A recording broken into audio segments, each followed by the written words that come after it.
This is not good. I mean, the first thing that I heard that is passing, essentially, is Labor's considering this plan there to release prisoners after 40% of their sentence is served. One of the first to be released under this appears a picture of Matalub. This has also been reported by GB News. So this isn't just, I pulled this photo off Twitter by some random profile.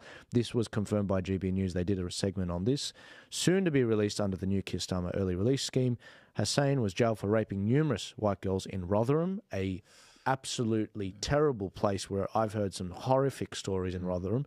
He said he posted his picture. Where is the justice in releasing this guy early? This is what you get for what you vote for, guys. Well, that just reminds me of a story recently where a girl was being raped near a detention centre and pulled out pepper spray to save herself, and she'll be charged. You're joking? No. Where was that? Sorry? It was in Europe. I can't remember. I think it may have been Holland or so. It was one of the European countries. But she near a centre, 17 years old, was being raped, pulled out pepper spray, which is illegal, just the same as it is here. Yeah. Saved herself, and now she's going to be charged. I mean, it's insanity. The fact that, this is another issue I think which is very dear to my heart is we should have the right to be able to defend ourselves. Just the fact that we can't have, okay, if you don't want to support guns, pepper spray, simple things like that. It's like, it's not something you can go around harming lots of people with, but it will keep you safe. But we can't have it here. And again, when you start seeing, they talk about violence towards women here in Australia, they're like, we've got to solve the problem, but whoa, we don't want you to be able to protect yourself. That's not what we want to see. We have to do something about it. So we're going to belittle men and talk about, toxic masculinity. No, give them the opportunity to defend themselves. Let them use pepper spray. I think it should be more extreme than that. I think we should absolutely be able to defend your life, your family, your home, all the way. But at least take that first step. Let women, if you're so worried about violence against women, give them the opportunity to protect themselves. Yeah. We got the story actually behind the screen. Not on my one. We've got the 17-year-old girl faces fine for using pepper spray. Danish. That's it. In the Danish. Yeah. Look, this is in Denmark. The idea that this would happen. You guys seriously, if you want to lose take it from a Syrian Aussie guy. You got to get your border straight. You got to police it better. We're not perfect, but we've got down pat the illegal immigration for now. We stopped the boats many years ago. You've got to get your crap sorted. You've got to police your values. I've heard Sweden's having a lot of problems with those sort of issues at the moment. They're done. It's just and they're not allowed to talk about it. They don't release figures on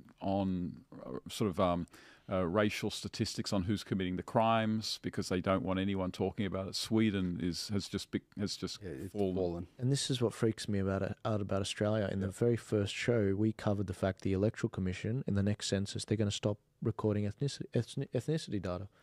That's terrible. That should definitely be resisted. But you brought up the Rotherham rape cases, and that's what made Tommy Robinson famous. And Tommy Robinson exposed that and was talking about it, and what was going on was absolutely horrific.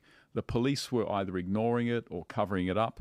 And just like what happened to this young woman, Tommy Robinson, he's the one who started getting in trouble from the law. He's the one who started getting charged with hate speech and things like that.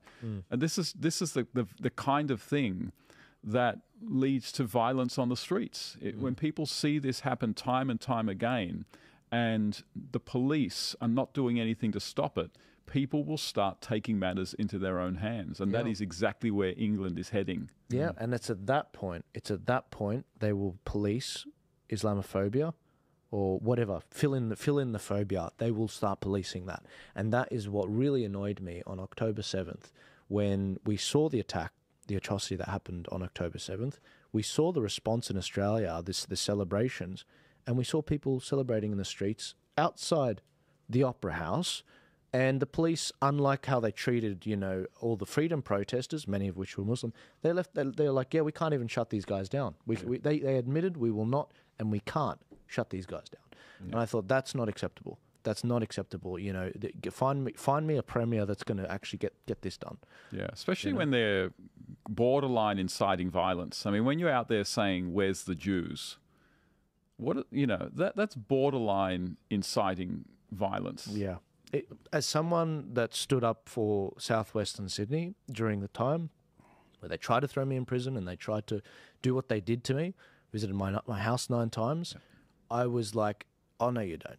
No, you don't. If you're going to start going after especially Jews in the eastern suburbs, we're not having that. We're all Australians. We're under one flag. If you feel so passionate for one side or another, you go over there and you fight. You go over there and you grab a rifle and you take up your jihad or your whatever, your Jewish fight. You leave that crap out of here. When we came to Australia, we left the old battles there.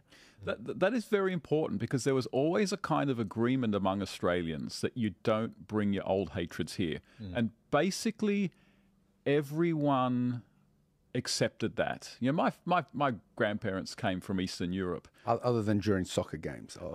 Other than during soccer games between Serbs and Croats. That's right. As a Croatian, that's why I remember that. That's it, in Liverpool, I know, around there. Other than that, but that rule really does seem to have sort of gone to the winds since the 1990s.